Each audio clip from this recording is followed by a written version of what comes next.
ان الحمد لله نحمده ونستعينه ونستغفره ونعوذ بالله من شرور انفسنا ومن سيئات اعمالنا من يهده الله فلا مضل له ومن يضلله فلا هادي له واشهد ان لا اله الا الله وحده لا شريك له واشهد ان محمدا عبده ورسوله اما بعد فإن خير الحديث كتاب الله وخير الهدي هدي محمد صلى الله عليه وآله وسلم وشر الأمور محدثاتها وكل محدثة بدعة وكل بدعة ضلالة وكل ضلالة في النار.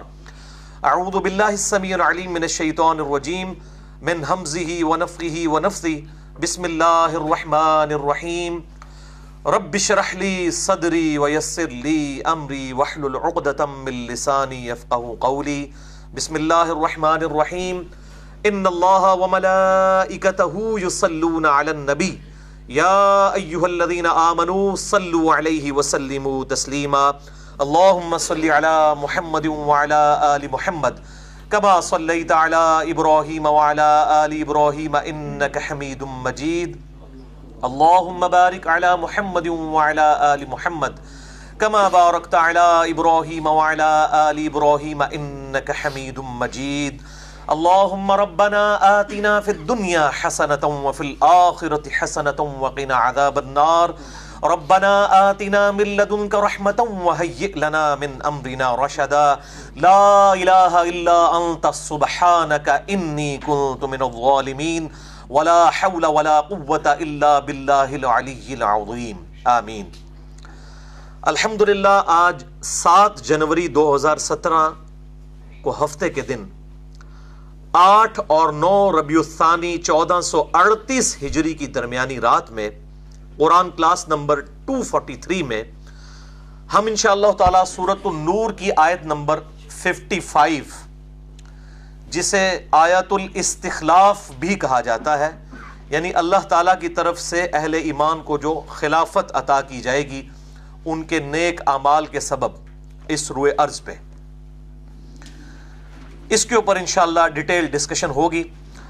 اور ہماری یہ آج کی قرآن کلاس چونکہ خاص ہے اور کریٹیکل ٹاپک کے اوپر ہے، اس لیے یہ اسپیشل کلاس جو ہے یہ مسئلہ نمبر 162 کے عنوان سے ہماری ویب سائٹ اہلسنتپاک.com پہ اپلوڈ ہوگی 2 نشستوں میں، ایک نشست آج اور انشاءاللہ دوسری اگلے ہفتے.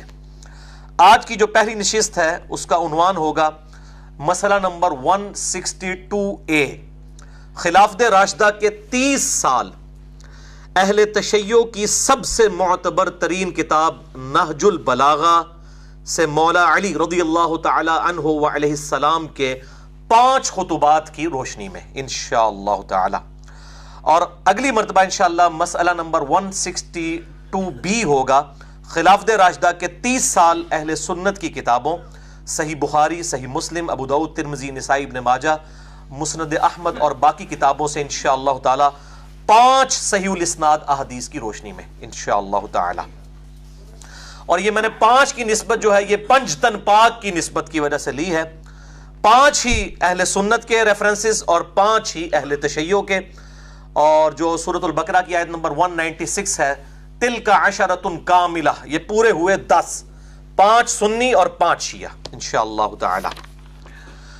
بھائیو آج کی گفتگو میں جتنی بھی آیات اور احادیث آئیں گی میں انشاءاللہ ان کے مکمل ریفرنسز دوں گا، اور خصوصاً کریٹیکل احادیث کے نمبرز علماء حرمین، بیروت اور دارالاسلام کی انٹرنیشنل نمبر کے مطابق دوں گا، جس کے مطابق پوری دنیا میں عربی کتب شائع ہوتی ہیں اور مکتبۃ الشاملہ اور باقی عربی سافٹ ویئر بنائے جاتے ہیں. اس کے باوجود اگر کسی کی کوئی کیوری ہو تو لیکچر کے اینڈ پہ سوال کر سکتے ہیں، لیکچر کے دوران کسی کو سوال کرنے کی اجازت نہیں، ورنہ ہماری گفتگو کا ڈیکورم ڈسٹرب ہو جائے گا. اور بعد میں بھی میرا ای میل ایڈریس ہے mirza_95@yahoo.com، اس پہ ای میل کر سکتے ہیں، لیکن پھر کم از کم شاید آپ کو 3 سے 4 مہینے صبر کرنا پڑے، کیونکہ میری ای میلز ہزاروں کی تعداد میں ہوتی ہیں. اور اب تو میں نے آلموسٹ معذرت کر لی ہے. ہمارے جو بھائی واٹس ایپ کا گروپ چلا رہے ہیں، فرحان بھائی ہمارے جہلم سے، اور اسی طریقے سے یوسف بھائی لاہور سے ہیں، حارث بھائی جو ہیں وہ کراچی سے، اور فیصل بھائی انڈیا سے چلا رہے ہیں. ان کے ساروں کے نمبرز جو ہیں وہ ہماری ویب سائٹ ahlusunnatpak.com پہ دیے ہوئے ہیں، آپ ان سے رابطہ کریں. انشاءاللہ ہزاروں کلپس میرے آلموسٹ تقریباً تمام ٹاپکس کے اوپر موجود ہیں، وہ آپ کو انشاءاللہ کوئی نہ کوئی بھیج دیں گے انشاءاللہ تعالی. بھائیو، آج کی گفتگو انتہائی کریٹیکل ہے، لہٰذا میں اپنا وہی اعلان رپیٹ کر دوں جو میں اکثر کیا کرتا ہوں کہ الحمدللہ میری روٹی دین کے ساتھ نہیں جڑی ہوئی، اور میں اپنی ذات کی خاطر دین سے 1 روپیہ کمانے کو بھی قطعاً حرام سمجھتا ہوں. کسی پہ فتویٰ نہیں ہے، اور نہ میں سورس آف انکم ریلیجن کو بنانے کو حرام کہہ رہا ہوں، اپنی ذات کی بات کر رہا ہوں. اور میں لعنت بھیجتا ہوں کسی بھی ایسی بیرونی امداد پر، خواہ وہ سعودیہ کی طرف سے ہو یا ایران کی طرف سے، کہ ان ملکوں کا ایجنڈا اس ملک میں، سب کانٹیننٹ میں، انڈیا، پاکستان اور بنگلہ دیش میں لانچ کیا جائے اور سنی شیعہ فساد کو فروغ دیا جائے اپنی ملوکیت کو بچانے کے لیے، اپنی حکومتوں کو بچانے کے لیے. لعنت بھیجتا ہوں ایسی امداد کے اوپر. اور یہی وجہ ہے میرے بھائیوں، میں نے فرقہ واریت کو 3 طلاقیں دے کر اور 4 تکبیریں پڑھ کر ہمیشہ کے لیے دفنا دیا ہے، کیونکہ جس کی روٹی دین کے ساتھ جڑ جائے اور وہ سورس آف انکم ریلیجن کو بنا لے، آپ اس سے کبھی بھی خیر کی توقع نہ رکھیں الا ماشاءاللہ، کوئی شاید لاکھوں میں ایک ہو. اور اللہ تعالیٰ سے دعا کریں کہ اللہ تعالیٰ اس دن سے پہلے کہ ہم میں سے کسی کی روٹی دین کے ساتھ جڑ جائے، اللہ تعالیٰ ہمیں ایمان و عافیت کے ساتھ مدینہ شریف میں موت، بقیع غرقد میں مدفن اور جنت الفردوس میں اپنے محبوب صلی اللہ علیہ وآلہ وسلم کے قدموں میں جگہ عطا فرمائے، آمین. بھائیو، آپ میں سے اکثر لوگ میرے ماضی سے واقف ہیں. میں اپنی پیدائش 4 اکتوبر 1977 سے لے کر آلموسٹ 30-31 سال تک 2007 تک بریلوی رہا. اس کے بعد کچھ عرصہ دیوبند کے ساتھ اور پھر اہل حدیث کے ساتھ بھی کچھ عرصہ گزرا، اور 2008 میں پھر کچھ عرصہ ایز اے اسٹڈی میں نے اہل تشیع کے ساتھ بھی گزارا. آج بھی میں سب کی حق بات قبول کرتا ہوں، جہاں پر بھی مجھے علمی اختلاف ہو تو بغیر کلمہ گو اہل قبلہ کی تکفیر کیے پازیٹیولی علمی دلائل کے ساتھ اصلاح کی کوشش کرتا ہوں، اور یہی ایک مسلمان کا ایٹیچیوڈ بھی ہونا چاہیے. اب ڈیٹیل میں جانے سے پہلے ایک دفعہ دروشی پڑھ لیجئے. اللہم صلی علی محمد وعلی آل محمد کما صلیت علی ابراہیم وعلی آل ابراہیم انک حمید مجید. اللہم بارک علی محمد وعلی آل محمد کما بارکت علی ابراہیم وعلی آل ابراہیم انک حمید مجید. پہلے ہم سورۃ النور کی آیت نمبر 55 آیت الاستخلاف یعنی خلیفہ مقرر کرنے کا بیان، اللہ تعالیٰ کی طرف سے اہل ایمان کو اس روئے ارض کی خلافت ملے گی، اس کو کور کرتے ہیں. اعوذ باللہ من الشیطان الرجیم، بسم اللہ الرحمن الرحیم. سورۃ النور آیت نمبر 55. وعد اللہ الذین آمنوا منکم وعملوا الصالحات، اللہ کا یہ وعدہ ہے تم میں سے ان لوگوں کے ساتھ جو ایمان لے کر آئے اور نیک اعمال کیے. 3 وعدے ہیں. نمبر 1، لَيَسْتَخْلِفَنَّهُمْ فِي الْأَرْضِ كَمَا اسْتَخْلَفَ الَّذِينَ مِنْ قَبْلِهِمْ، میں ضرور بالضرور انہیں زمین میں خلافت دوں گا، حکومت دوں گا، جیسا کہ میں نے اگلے لوگوں کو جو ان سے پہلے گزر چکے ان کو دی تھی. یہ تاکید 2 دفعہ آئی ہے، ایک لام تاکید کے ساتھ اور دوسرا نون تشدید کے ساتھ. 2 دفعہ تاکید ہے، ضرور بالضرور دوں گا.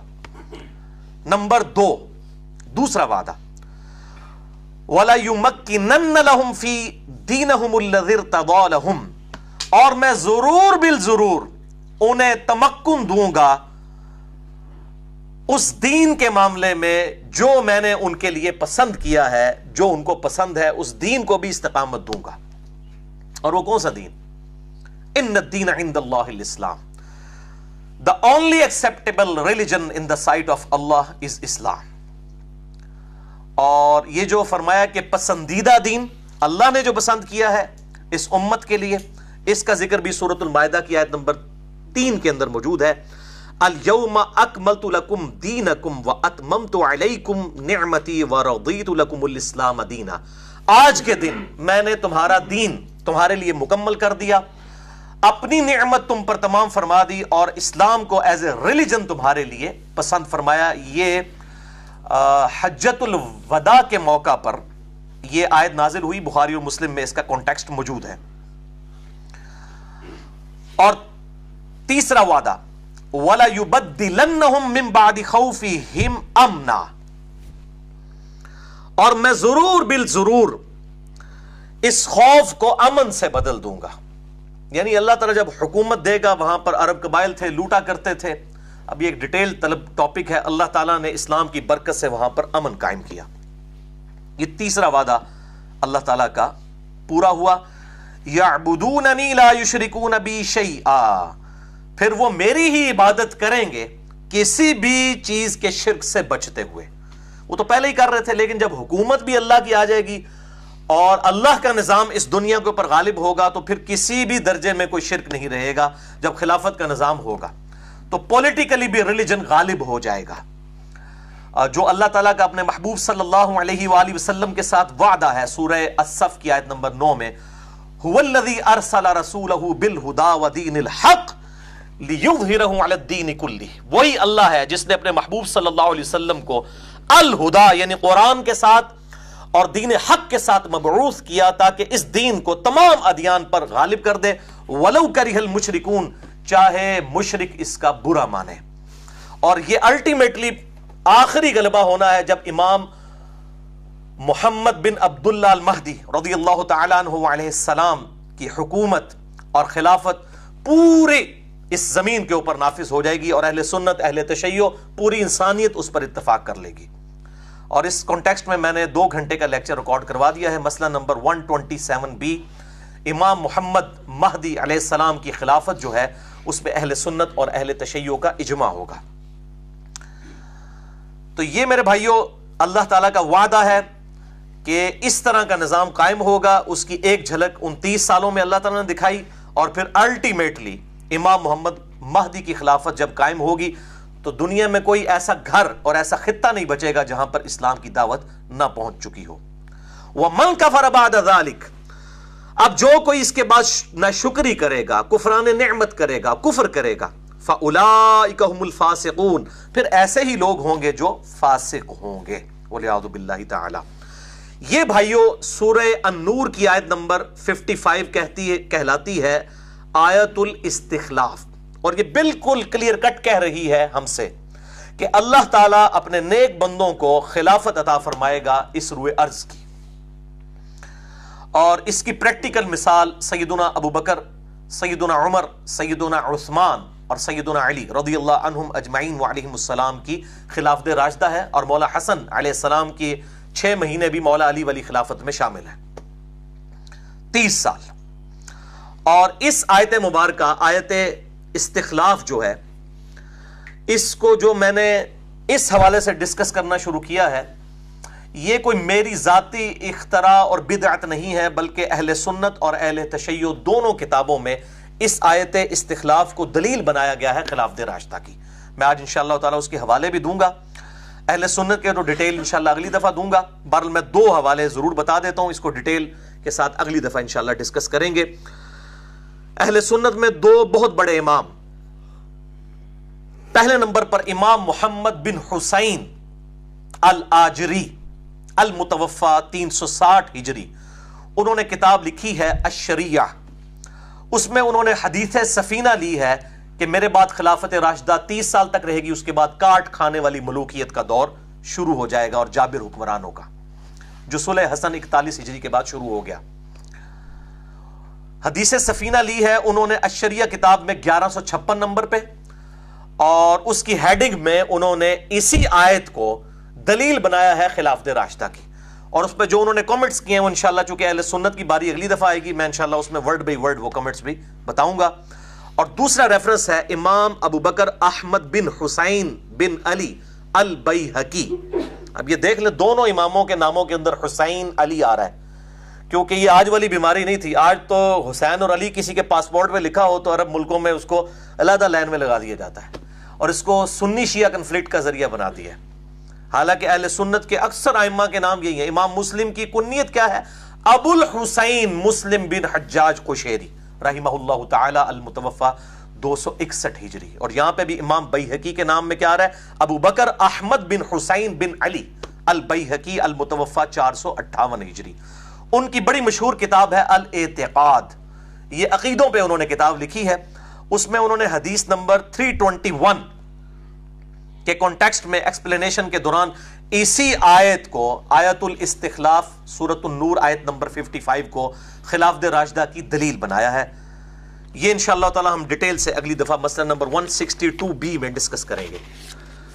بھائیو انشاءاللہ آج کا لیکچر جو ہے ایک ہسٹری بننے جا رہا ہے انشاءاللہ تعالی، ایک ویڈیو بک انشاءاللہ اہل سنت اور اہل تشیع کے درمیان جو کنفلکٹ ہے، اس میں ہارمنی کی کا ایٹیچیوڈ کیا ہونا چاہیے انشاءاللہ تعالی، اس حوالے سے اور اس لیکچر کی سینسٹیوٹی کے پیش نظر میں نے آج اپنا بیک گراؤنڈ جو ہے یہ ریڈ کلر کا لگایا ہے، تاکہ لوگوں کو اندازہ ہو یہ کوئی سنی شیعہ کی ریپرزنٹیشن نہیں ہے، بلکہ اس ٹاپک کی سینسٹیوٹی کی کو خیال رکھتے ہوئے یہ ریڈ بیک گراؤنڈ میں نے استعمال کیا ہے۔ اور آج کے لیکچر میں ہم روٹین سے ہٹ کر اہل سنت کی بجائے اہل تشیع کے ریفرنسز کو پہلے نمبر پر ڈسکس کرنے جا رہے ہیں، اور میں یہ چاہ رہا ہوں کہ اہل سنت کا مقدمہ اہل تشیع کی عدالت میں رکھا جائے، ان کی کتابوں کی روشنی میں، ہماری کتابوں کی روشنی میں نہیں۔ اور اسی لیے میں نے اہل تشیع کے جو ریفرنسز ہیں ان کو آج ڈسکس کرنا ہے، اور اہل سنت کے ریفرنسز اگلی دفعہ الگ لیکچر میں انشاءاللہ تعالی مسئلہ نمبر 162B کے اندر۔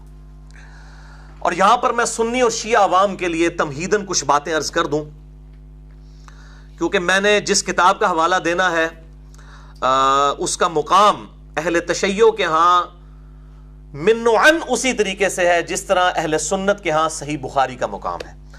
اگرچہ اصول الکافی کتاب ہے ان کی احادیث کی، وہ آپ کہہ سکتے ہیں صحیح بخاری کے مقابلے کے اوپر اس کتاب کو وہ مانتے ہیں، اور وہ بھی امام بخاری رحمہ اللہ تعالیٰ کے 50-60 سال کے بعد لکھی گئی، لیکن جس کتاب کو شہرت حاصل ہوئی وہ ہے میرے بھائیوں یہ کتاب نہج البلاغہ۔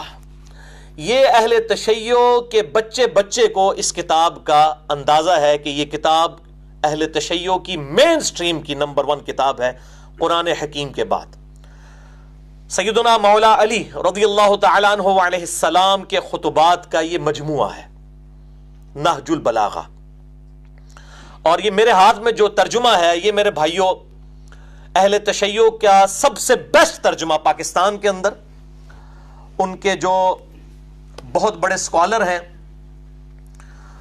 مفتی جعفر حسین صاحب، ان کا ترجمہ ہے، اور یہ شائع ہوا ہے امامیہ کتب خانہ مغل حویلی اندرون موچی دروازہ لاہور سے۔ اور اس میں سے میں انشاءاللہ مولا علی علیہ السلام کے خطبات ورڈ بائی ورڈ پڑھوں گا، خود میں نے ترجمہ نہیں کیا، اسی میں سے پڑھوں گا، تاکہ کسی کے دماغ میں شیطان یہ بھی وسوسہ نہ ڈال دے کہ اپنے کولوں پہ گلا کرتا ہے۔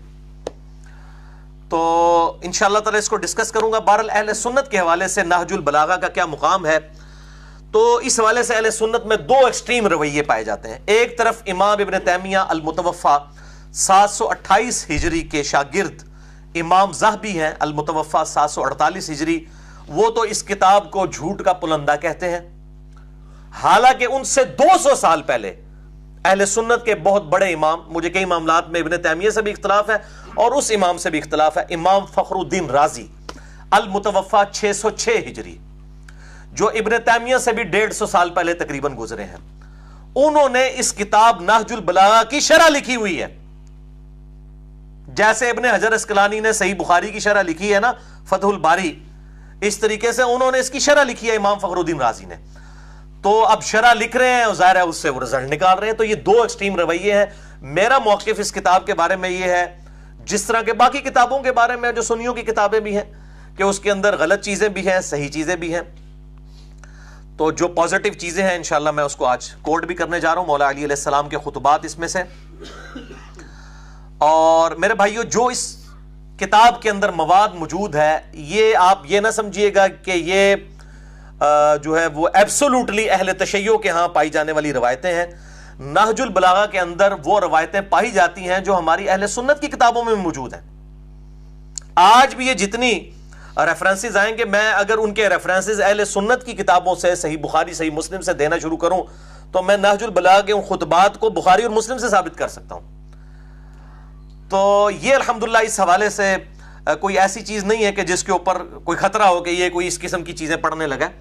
اہل سنت کے ہاں کئی ایک کتابیں ہیں جن کے اندر یہ خطبات موجود ہیں، اور اس میں ٹاپ آف دا لسٹ کتاب میں آپ کو بتا دیتا ہوں، امام بخاری اور امام مسلم کے استاد ہیں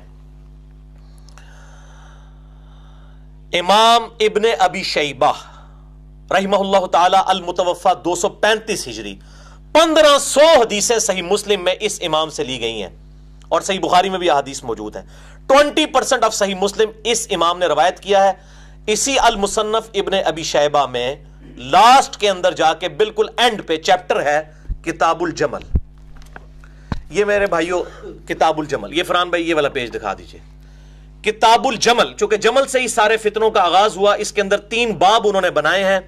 پہلا باب جو ہے سیدنا طلحہ, زبیر اور سیدہ عائشہ کا جو قافلہ نکلا تھا مولا علی کے خلاف جمل کے لیے, اور اس کے بعد جنگ صفین پہ چیپٹر ہے, پھر جنگ نہروان کے اوپر چیپٹر ہے, اور یہ 187 احادیث اور آثار اس کے اندر امام ابن ابی شیبہ نے جمع کی ہیں. کئی ایک روایتیں اس کے اندر وہ موجود ہیں جو کہ نہج البلاغہ میں من و عن اسی طریقے سے موجود ہیں. الحمدللہ یہ کتاب ہو گئی المصنف ابن ابی شیبہ کا یہ چیپٹر, اور یہ چیپٹر اردو میں الحمدللہ چونکہ آ چکی 11 جلدوں کے اندر. یہ دنیا میں اہل سنت کی سب سے بڑی کتاب یہی ہے المصنف ابن ابی شیبہ. امام بخاری امام مسلم کے استاد ہیں اور تقریباً 38 سے 39 ہزار احادیث اور آثار ہیں. اس سے بڑی کوئی کتاب نہیں ہے. اس کے بعد جو دوسرا نمبر ہے وہ احمد بن حنبل کی کتاب کا ہے, وہ بھی 27,647 احادیث ہیں. اس سے 13-14 ہزار اس میں کم ہیں. اس سے بڑی کوئی کتاب ہی نہیں ہے اہل سنت کی. تو اس کا یہ چیپٹر کتاب الجمل والا, جس میں باب پہلا جمل کے اوپر, پھر دوسرا صفین اور تیسرا نہروان پہ مولا علی علیہ السلام کی ان جنگوں کی حقانیت کے اوپر, سعودی عرب کے سرٹیفکیٹ یا ایران کے سرٹیفکیٹ کے ساتھ نہیں, میرے محبوب صلی اللہ علیہ وآلہ وسلم کی ان احادیث کے سرٹیفکیٹ کے ساتھ جن میں سے اکثر احادیث بخاری اور مسلم کے اندر موجود ہیں. اور میں نے الحمدللہ اس کے اوپر پورا ریسرچ پیپر بھی لکھا ہے, میں انشاءاللہ اس کا بھی تعارف کرواؤں گا. تو یہ چیپٹر میں نے ریسرچ پیپر نمبر 5C کے عنوان سے اہل سنت پاک.com پہ اپلوڈ کروا دیا ہے. اردو کے اندر بھی ہے, ہندی کے اندر بھی. اسی طریقے سے میرے بھائیوں ایک اور کتاب ہے اہل سنت کی, فضائل صحابہ. یہ دنیا میں صحابہ اکرام علیہم رضوان کے فضائل پر سب سے بڑی کتاب ہے. پہلی دفعہ اردو زبان میں شائع ہوئی ہے ہمارے جہلم شہر سے ہی, بک کارنر سے. امام احمد بن حنبل رحمہ اللہ تعالی المتوفا 241 ہجری. تو اس کتاب کے اندر بھی آپ اگر سیدنا عثمان غنی رضی اللہ تعالیٰ عنہ اور سیدنا علی بن ابی طالب رضی اللہ تعالیٰ عنہ علیہم السلام ان کے چیپٹر کھول کے پڑھیں تو آپ کو کئی ایک روایتیں ایسی ملیں گی جو کہ نہج البلاغہ کے اندر موجود ہیں. اسی لیے میں نے اس کتاب کا تعارف کرایا, اور یہ وہی شعراء افاق کتاب ہے جس میں 2 موقوفاً مولا علی علیہ السلام سے روایتیں ہیں انٹرنیشنل نمبر کے مطابق 952 اور 964 اس کے مطابق, کہ مولا علی کہتے ہیں کہ میری وجہ سے 2 گروہ گمراہ ہوں گے, ایک میری محبت میں غلوب کر کے اور ایک میری دشمنی میں غلوب کر کے, یعنی رافضی اور ناصبی. اور دوسری روایت جس کا میں نے حوالہ دیا اس میں الفاظ بڑے خطرناک ہیں کہ میری وجہ سے 2 گروہ دوزخ میں جائیں گے, ایک میری محبت میں غلوب کر کے اور دوسرے میرے دشمنی میں غلوب کر کے, یعنی رافضی اور ناصبی. اب یہ اہل سنت کی ذمہ داری ہے کہ ان کے اندر جو ناصبی گھسے ہوئے ہیں ان کی اصلاح کریں, اور اہل تشیع کی ذمہ داری ہے کہ ان کے اندر جو رافضی گھسے ہوئے ہیں وہ ان کی اصلاح کی کوشش کریں علمی دلائل کے ساتھ. بھائیو آج کی جو گفتگو ہے اس میں قطعاً میرا مقصد نعوذ باللہ من ذالک کسی بھی فرقے کو اونچا یا نیچا کرنا نہیں ہے, کہ میں کہوں کہ میں سنیوں کو اونچا کرنا چاہ رہا ہوں اور شیعہ کو نیچے, یا شیعہ کو اونچا اور سنی کو نیچے, بلکہ خالصتاً اس امت کو مولویوں اور ذاکرین کے عذاب سے بچانے کی ایک کوشش ہے, جو ایک عذاب اس امت کے اوپر مسلط ہو چکا ہے فرقہ واریت کی لعنت کا. اور میں نے قرآن حکیم کے اس حکم پہ عمل کیا ہے. اعوذ باللہ من الشیطان الرجیم, بسم اللہ الرحمن الرحیم. سورہ آل عمران آیت نمبر 64. قل یا اہل الکتاب تعالوا الی کلمۃ سواء بیننا وبینکم الا نعبد الا اللہ. آؤ اہل کتاب, جیوز اور کرسچنز, تم اور ہم اس بات پر اکٹھے ہو جائیں جو تم میں اور ہم میں کامن ہے, یعنی مت عبادت کریں سوائے اس اللہ کے. اسی طریقے سے ہم اہل سنت اور اہل تشیع کو بھی دعوت دیتے ہیں کہ آپ بھی کامن ٹرمز کے اوپر اکٹھے ہوں. اگر جیوز اور کرسچنز اکٹھے ہو سکتے ہیں مسلمانوں کے ساتھ کامن ٹرمز پہ, تو مسلمانوں کے اندر جو گروہ بندی ہو چکی ہے کیا وہ اکٹھے نہیں ہو سکتے؟ بالکل ہو سکتے ہیں. تو بھائیو یہ نہج البلاغہ کا لغوی معنی ہے بلاغت کا راستہ, پہنچانے کا راستہ. یہ نہج منہج یہ ہم راستے کے لیے استعمال کرتے ہیں. اس طریقے سے وما علینا الا البلاغ, ہمارا کام تو نہیں مگر پہنچا دینا. بلاغ کہتے ہیں پہنچانے کو. ذرائع ابلاغ بھی استعمال ہوتا ہے اردو زبان کے اندر. اہل تشیع کے ہاں اس سے معتبر کوئی کتاب نہیں ہے. اور یہ نہج البلاغہ جو کتاب ہے یہ 4 صدی ہجری کے اندر اہل تشیع کے بہت بڑے امام ہیں, امام رضی شریف, اردو میں ہم رضی کہیں گے, عربی میں رضی شریف, المتوفا 359 ہجری 359 ہجری میں فوت ہوئے.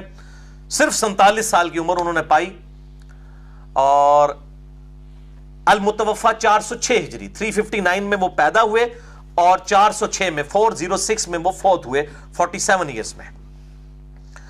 اور پاکستان میں اردو زبان میں اس کا ترجمہ یہ میں نے جو آپ کو دکھایا, مفتی جعفر حسین صاحب کا یہ ترجمہ جو لاہور سے شائع ہوا ہے, یہ سب سے اتھینٹک اور آسان ترجمہ ہے, بڑی آسانی کے ساتھ مارکیٹ میں اویلیبل ہے, آپ لے سکتے ہیں اسی کتاب کا ترجمہ. خطبات اس کتاب میں سے بہت سے پیش کیے جا سکتے تھے, لیکن میں پنجتن پاک کی نسبت سے صرف 5 حوالوں کے اوپر جو ہے وہ کفایت کروں گا. اور کسی بندے کو ہدایت تک پہنچنے کے لیے 5 حوالے بھی بہت ہوتے ہیں, نہ ماننا ہوتا دل بے ایمان تے اجدا ٹھیر, 1000 دلائل بھی کچھ نہیں ہوتے, اور بات ماننے والے کے لیے ایک دلیل بھی جو مضبوط ہو وہ کافی ہوتی ہے, الحمدللہ. اور تمہیدن میں آخری بات اس کانٹیکسٹ میں کر دوں ان 5 خطبات کو ڈسکس کرنے سے پہلے کہ میرے بھائیوں, یہ جو میں ٹرمز استعمال کر رہا ہوں, مولا علی یا علیہ السلام یا اسی طریقے سے پنجتن پاک, غدیر خم, یہ وہ ٹاپکس ہیں جس کے اوپر میرے گھنٹوں کے لیکچرز الحمدللہ ملینز آف پیپل تک پہنچ چکے ہیں, اور 2 لیکچرز ان کے کلپس ملینز آف پیپل تک پہنچے ہیں. میں ان کے ریفرنسز دے دیتا ہوں کیونکہ اب کسی کے دماغ میں اگر کیڑا آ جائے یہ ٹرمز کون سی استعمال کر رہا ہے, یہ ٹرمز سب کے سب سنی اور شیعہ کے درمیان کامن ہے, میں نے بخاری اور مسلم سے ان ٹرمز کو ثابت کیا ہے. تو جسے شوق ہو تو اس کے لیے میں نے لیکچر 2 ریکارڈ کروا دیے ہیں. مسئلہ نمبر 101 ہے 101, خلافت و ملوکیت صحیح مسئلہ خروج اور فکر حسین حق پرستی کی علامت ہے, یہ میرا لیکچر ہے. اور دوسرا لیکچر ہے مسئلہ نمبر 102 102 نمبر مسئلہ, اور وہ ہے فضائل حسین اور یزید کے برے کرتوتوں کے جھوٹے دفاع کے علمی جوابات. یہ دونوں لیکچرز جسے شوق ہو تو وہ دیکھ سکتا ہے. اور حال ہی میں 5 گھنٹے کا کوسچن آنسر سیشن ایکسکلوسیولی اسی محرم الحرام 1438 ہجری میں سنی شیعہ کنفلکٹ کے اوپر 1 to 1 مجھ سے 100 سوال کیے گئے, جو ویڈیو ریکارڈنگ میں مسئلہ نمبر 157A اور 157B 2.5 گھنٹے کی 2 ویڈیوز اپلوڈ ہیں, ایک ہی نشست میں یہیں پر ریکارڈ ہوئی تھی. جسے شوق ہو تو وہ دیکھ سکتا ہے. اور ریٹن فارم میں اگر کسی کو شوق ہو, پولیٹیکل سسٹم آف اسلام اور خلافت راشدہ, اس حوالے سے میرے بھائیوں یہ بہت بڑی خدمت ہے. مولانا مودودی رحمہ اللہ تعالی المتوفا 1979 عیسوی کی کتاب الجہاد فی الاسلام جو انہوں نے 22 سال کی عمر میں لکھی, اور ڈاکٹر اقبال المتوفا 1938 عیسوی شاعر مشرق, ان کی تقریز ہے اس کتاب کے اوپر الجہاد فی الاسلام. اس میں سارا انہوں نے بریف کیا ہے, لونڈیوں کا سسٹم کیا ہے, اسی طریقے سے جزیہ لینا, اسلام کا جو خلافت کا نظام ہے, کیوں اسلام میں صحابہ کرام علیہ رضوان کافروں پر چڑھ دوڑے, اور اس طریقے سے جو ان سے جنگ کرنے کے لیے آئے ان کی عورتوں کو لونڈیاں بنایا, سب عورتوں کو نہیں جو جنگ کرنے کے لیے آئے, اور غلام بنایا ان کے مردوں کو. اس حوالے سے جو علمی اعتراضات کیے جاتے تھے غیر مسلموں کی طرف سے پولیٹیکل سسٹم آف اسلام پہ, وہ اس کے اندر لکھے. اور یہ ہے میرے بھائیوں ان کا ایٹم بم, خلافت و ملوکیت. یہ الجہاد فی الاسلام بھی تخریج کے ساتھ آ چکا ہے, مکمل ریفرنسز کے ساتھ. یہ خلافت و ملوکیت کی بالکل نئی پرنٹنگ آئی ہے, اور اس میں باقاعدہ ریفرنسز بھی نیچے موجود ہیں کہ کہاں کہاں سے لی گئی, پوری تخریج کے ساتھ. بالکل یہ نئی پرنٹنگ خلافت و ملوکیت, جسے میں کہتا ہوں علمی ایٹم بم. دنیا میں پولیٹیکل سسٹم آف اسلام کے اوپر کوئی کتاب نہیں ہے ان 1400 سالوں کے اندر اس کتاب کے مقابلے کی, بلکہ لکھی نہیں گئی ہے. یہ تو اس کو پھر سنی شیعہ کا مسئلہ بنا دیا جاتا تھا. یہ مولانا مودودی کی جرت ہے, اور اسی کی اگلا ورژن آپ کو پتا ہے کہ اللہ تعالیٰ معاملات کو وقت کے ساتھ ساتھ امپروو فرماتا ہے. وہ ہے میرے بھائیوں یہ جو ہم نے ایٹم بم پھینکا ہے, یہ بلکہ ہائیڈروجن بم ہے. وہ ایٹم بم تھا, یہ ہائیڈروجن بم ہے, اس سے 50 گنا تباہی کرنے والا. الحمدللہ علمی طور پر دلائل کے اعتبار سے ریسرچ پیپر نمبر 5B 4 زبانوں کے اندر. پہلے میں نے عربی میں لکھا, یہ کہتے ہیں عربی میں پہلے لکھا، اس کے بعد اردو ترجمہ ہوا، پھر ہندی ترجمہ، پھر انگلش میں ترجمہ۔ واقعہ کربلا کا حقیقی پس منظر 72 صحیح الاسناد احادیث کی روشنی میں سب کی سب اہل سنت کی کتابوں سے، اور 150 روایتیں میں نے اکٹھی کی ہیں۔ 72 کا ٹائٹل صرف شہدائے کربلا کی نسبت سے لیا، ایک ایک نمبر کے اوپر کئی احادیث ہیں۔ مثلا 33 نمبر پہ غدیر خون کے کم از کم میں نے 8 طریق جمع کیے ہیں، لیکن نمبر اس کو 33 دیا ہے۔ تو یہ میرے بھائیوں ریسرچ پیپر ہے، جسے شوق ہو تو اہل سنت پاک .com سے مفت ڈاؤن لوڈ کر سکتے ہیں اس کا PDF۔ اور آپ کے لیے میں خوشخبری بھی بتا دوں اس لیکچر کی برکت سے کہ اس کا اگلا ورژن بھی آنے لگا ہے، جس میں میں نے شہادت عثمان کے اصلی اسباب بتائے ہیں، حکمرانوں کی لکھوائی ہوئی تاریخ نہیں۔ بخاری اور مسلم کی روشنی میں نے بتایا کہ یہ جو ڈھنڈورا پیٹا جا رہا ہے کہ جی یہ کوئی عبداللہ بن سبا تھا، ایک اس نے سارے صحابہ کی مت مار دی تھی، نعوذ باللہ من ذالک، چند مجرموں کو بچانے کی خاطر عبداللہ بن سبا کا ڈھونگ رچایا۔ عبداللہ بن سبا تھا، اس کو مولا علی نے ہی قتل کروایا، وہ بعد کا مسئلہ ہے۔ قتل عثمان میں اس کا کوئی ہاتھ نہیں ہے۔ جن لوگوں کا ہاتھ ہے اور جن لوگوں نے یہ معاملات کیے اور اس خلافت کو ملوکیت میں بدلا، ان کا میں نے چٹا بٹا اس کے اندر مزید کھول دیا ہے۔ اور اب اس کتاب، اس ریسرچ پیپر 5B میں انشاءاللہ 8 پیجز ایڈ ہو جائیں گے۔ عربی ورژن میں نے اس کا لیٹسٹ اپلوڈ کر دیا ہے ویب سائٹ کے اوپر۔ اردو ترجمہ آج کل ہو رہا ہے، تقریباً 2-3 ہفتے کے اندر انشاءاللہ تعالی ہو چکا ہے، ابھی اس کی کمپوزنگ ہونی ہے، یہ فائنل ہو جائے گا۔ 5B کا اگلا ورژن 8 پیجز اس میں ایڈ ہوں گے، میں نے نمبرنگ اسی میں سے نکالی ہے، اس میں بھی 72 نمبر ہی ہیں، اور جو نمبرز کریٹیکل تھے وہ اپنی جگہوں پہ ہیں، میں نے طریق ایڈ کی ہیں، انشاءاللہ تعالی میں اس کا تعارف اگلے لیکچر میں کروا بھی دوں گا، کہاں کہاں پر میں نے ایڈیشن کی ہے۔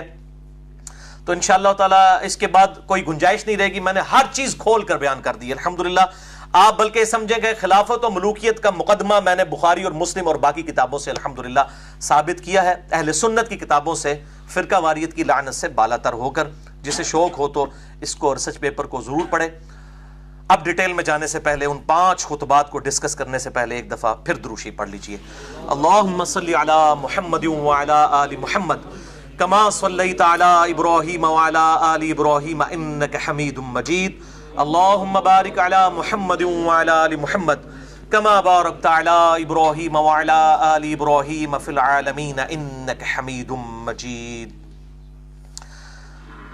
نہج البلاغہ سے سیدنا مولا علی رضی اللہ تعالی عنہ وعلیہ السلام کا پہلا خطبہ، ریفرنس نمبر 1، حجت الاسلام مفتی جعفر حسین صاحب کا ترجمہ، ورڈ بائی ورڈ میں اس میں سے پڑھوں گا۔ پیج نمبر ہے 384 اور خطبہ نمبر ہے 144۔ اس نہج البلاغہ میں سے، یہ دوبارہ دکھا دیجئے ان کو، لاہور سے یہ پرنٹ ہوئی ہے، مفتی جعفر حسین صاحب نے اس کا ترجمہ کیا ہے، اور میں نے اہل تشیع علماء سے پوچھا، ان کا سب سے اتھینٹک ترجمہ یہی ہے جس کو آن کیا جاتا ہے، ان سے بڑا کوئی عالم دین نہیں ہے ان کا۔ تو اسی میں سے ورڈ بائی ورڈ میں پڑھوں گا، لفظ بل لفظ، کوئی الفاظ اپنی طرف سے نہیں انشاءاللہ تعالی۔ تو پہلا خطبہ ہے پیج نمبر 384، خطبہ نمبر 144، آیت الاستخلاف، سورہ نور کی آیت نمبر 55، جس کے کانٹیکسٹ میں آج ہم ڈسکشن کر رہے ہیں۔ پرٹیکولرلی مولا علی علیہ السلام نے بھی اسی آیت کو خلافت راشدہ کی دلیل بنایا ہے نہج البلاغہ کے اندر، وہ خطبہ سنیے ورڈ بائی ورڈ۔ اس خطبے کی ہیڈنگ ہے وَقَدْ اسْتَشَارَهُ عمر بن الخطاب فی الشخوص للقتال الفرس بنفسه، کہ جب مشورہ مانگا مولا علی علیہ السلام سے مولا عمر علیہ السلام نے کہ وہ بنفس نفیس فارس کی جنگ قادسیہ میں شرکت کرنا چاہتے ہیں۔ امیر المومنین تھے اس وقت، 2 ہی سپر پاورز تھی، پرشین امپائر، ایرانین امپائر، اور دوسری رومن امپائر۔ جس طریقے سے آج جو ہے وہ امریکن اور رشیا تو اب کافی حد تک کمزور ہو چکا ہے، اس طریقے سے اس وقت یہ 2 بڑی سپر پاورز تھی۔ تو ظاہر ہے کہ یہ بڑی گھمسان کی جنگ ہونے والی تھی قادسیہ۔ مولا علی علیہ السلام نے مشورہ ان سے مانگا، سیدنا عمر علیہ السلام نے، کہ مجھے اس جنگ میں خود جانا چاہیے، کیونکہ بہت گھمسان کی جنگ ہے اور اس میں بالکل 1-0 والا ایشو ہے۔ اگر یہ جنگ ہارتے ہیں تو جو ڈیٹرس بن چکی تھی جنگ یرموک کے بعد، جس میں رومن امپائر گھٹنے ٹیک چکی تھی، تو اس کے بعد یہ جنگ قادسیہ ہونے والی تھی۔ تو یہ جب مشورہ مانگا گیا تو مولا علی نے دیکھیں کیا مشورہ دیا، ورڈ بائی ورڈ اہل تشیع کا ترجمہ، نہج البلاغہ، پیج نمبر 384، خطبہ نمبر 144۔ اس امر میں کامیابی اور ناکامی کا دار و مدار فوج کی کمی بیشی پر نہیں رہا ہے، یہ تو اللہ کا دین ہے جسے اس نے سب دینوں پر غالب رکھا ہے، اور اس کا لشکر ہے جسے اس نے تیار کیا ہے، اور اس کی ایسی نصرت کی ہے کہ وہ بڑھ کر اپنی موجودہ حد تک پہنچ گیا ہے اور پھیل کر اپنے موجودہ پھیلاؤ پر آ گیا ہے، اور ہم سے اللہ کا ایک وعدہ ہے۔ سورہ النور آیت نمبر 55، وعد اللہ الذین آمنوا منکم وعملوا الصالحات لَيَسْتَخْلِفَنَّهُمْ فِي الْأَرْضِ، جو لوگ ایمان لے کر آئے اور انہوں نے نیک اعمال کیے، میں ضرور بالضرور ان کو زمین میں خلافت دوں گا۔ اللہ کا وعدہ ہے اور وہ اپنے وعدے کو پورا کرے گا اور اپنے لشکر کی خود مدد فرمائے گا۔ یہ مولا عمر کو تسلی دے رہے ہیں مولا علی۔ امور سلطنت میں حاکم کی حیثیت وہی ہوتی ہے جو مہروں میں ڈورے کی ہوتی ہے، یعنی موتیوں کا جو ہار ہے، ان موتیوں کے اندر جو ڈورا، جو دھاگا پرویا ہوا ہوتا ہے، اس کی جو اہمیت ہے وہ حاکم وقت کی اہمیت ہے۔ جب ڈورا ٹوٹ جائے تو سب مہرے بکھر جاتے ہیں، یعنی اگر آپ دھاگے کو توڑ دیں تو وہ جتنی بھی یونٹی ہے وہ سارے موتی پھیل جائیں گے اور پھر کبھی سمٹ نہ سکیں گے۔ آج عرب والے اگرچہ گنتی میں کم ہیں مگر اسلام کی وجہ سے بہت ہیں اور اتحاد باہمی کے سبب فتح و غلبہ پانے والے ہیں، یعنی اتحاد۔ اور میں اسی لیے کہتا ہوں اب یہ نہج البلاغہ میں پڑھ لوں تو سنی شیعہ بھی اتحاد کریں نا کافروں کے مقابلے پہ، یہ مولا علی کے خطبات جو ہیں۔ آپ اپنے مقام پر کھونٹی کی طرح جمے رہیں، یعنی آپ کو پتہ نا کھونٹی ہوتی ہے نا، اس کے ساتھ سارے معاملات چلتے ہیں، اس کے ساتھ ہی چیزوں کو باندھا جاتا ہے، مضبوطی باندھی ہوئی چیز کی اسی کھونٹی کے اوپر ڈیپینڈ کرتی ہے۔ تو مولا علی نے مولا عمر کو کہا آپ کھونٹی کی طرح جمے رہیں یہیں مدینہ شریف میں، اور عرب کا نظم و نسق برقرار رکھیں اور انہی کو جنگ کی آگ کا مقابلہ کرنے دیں جن کو آپ بھیج رہے ہیں، اس لیے کہ اگر آپ نے اس سرزمین عرب کو چھوڑا تو عرب اطراف سے آپ پر ٹوٹ پڑیں گے، یہاں تک کہ آپ کو اپنے سامنے کے حالات سے زیادہ ان مقامات کی فکر ہو جائے گی جنہیں آپ نے پس پشت غیر محفوظ چھوڑ رکھا ہے، یعنی آپ خود قادسیہ میں چلے گئے تو پیچھے تو لوگوں کو موقع ملے گا کہ عمر چلا گیا اب ان پہ ٹوٹ پڑو۔ کل اگر عجم والے آپ کو دیکھیں گے تو آپس میں یہ گفتگو کریں گے کہ یہ عمر ہے سردار عرب، اگر تم نے اسے قتل کر دیا تو سکون ہو جائے گا، آسودہ ہو جاؤ گے۔ تو اس کی وجہ سے ان کی حرص اور طمع آپ کے قتل کرنے پر ان کو آمادہ کر دے گی۔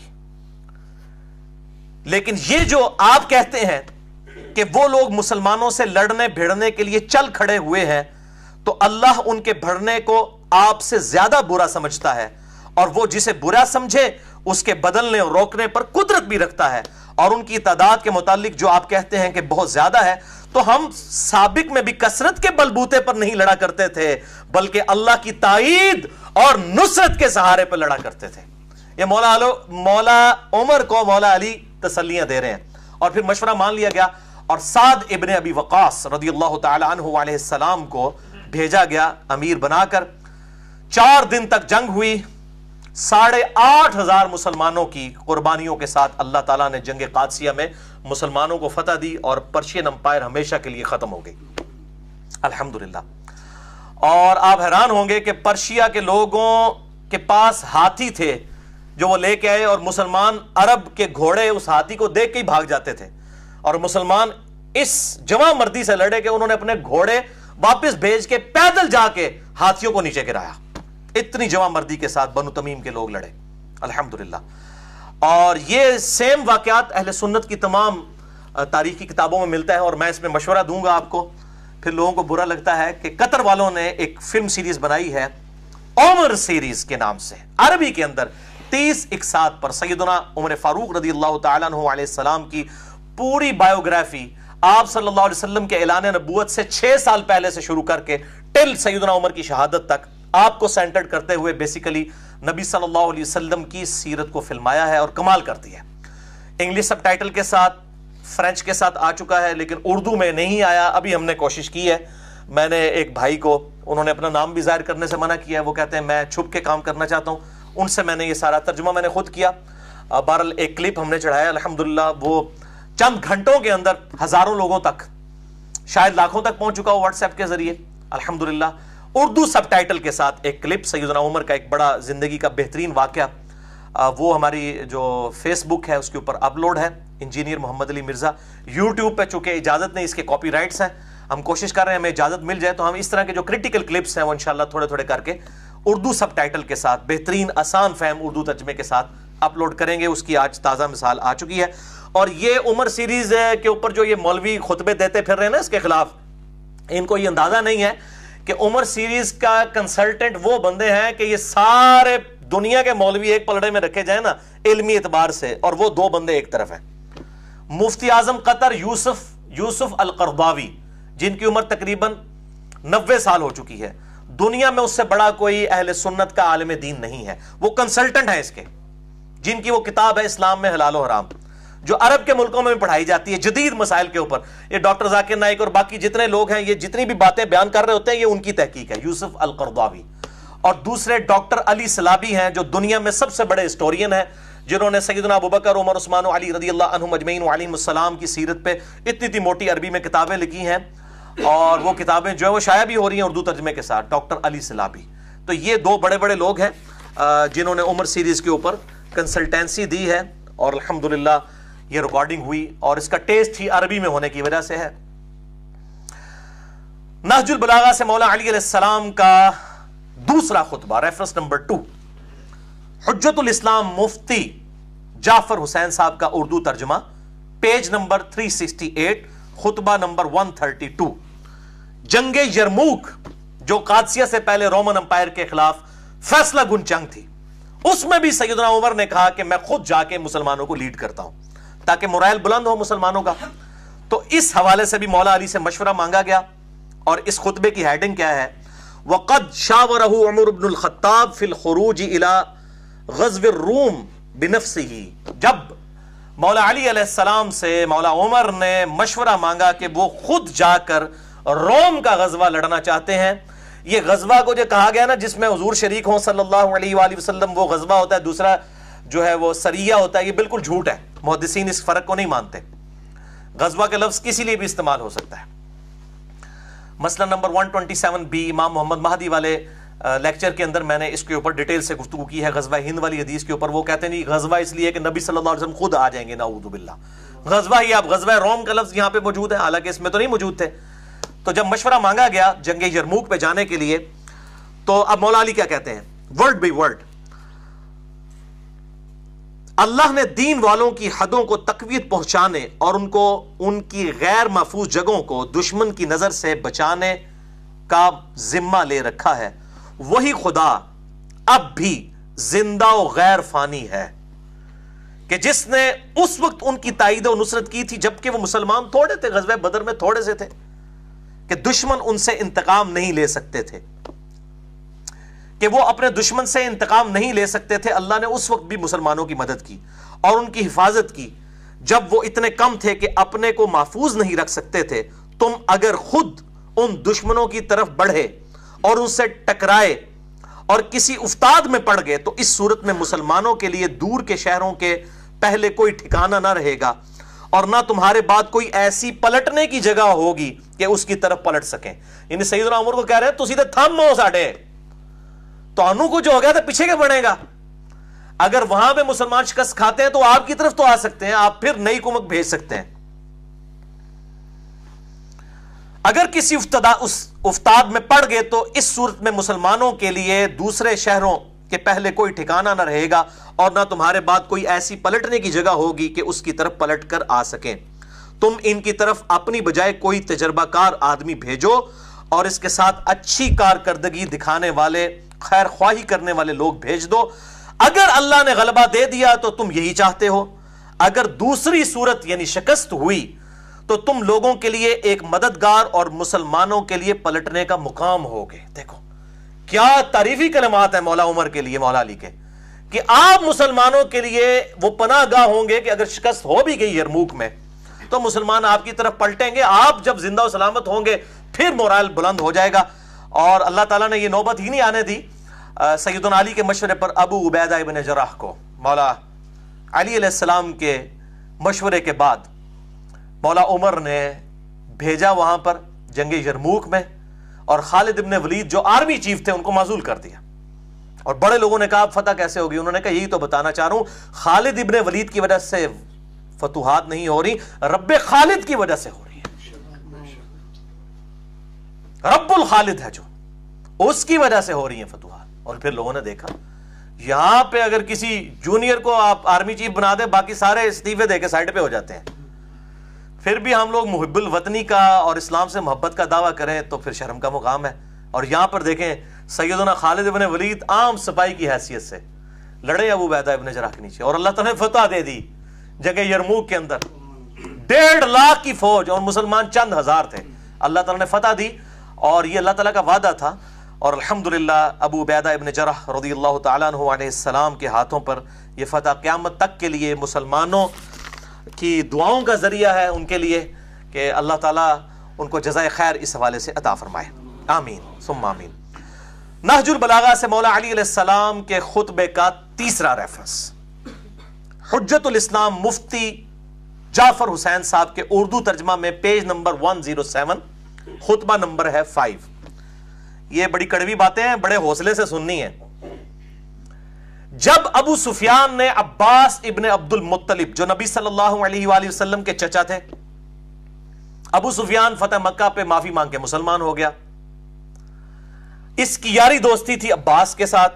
جب مسلمانوں نے سیدنا ابو بکر صدیق کی بیعت کر لی, مولا علی نے اس وقت تک نہیں کی تھی, 6 مہینے بعد کی. یہ پوری ڈیٹیل طرف 3 گھنٹے کا لیکچر ہے, مسئلہ نمبر 55B میرا اہل سنت پاک.com پہ.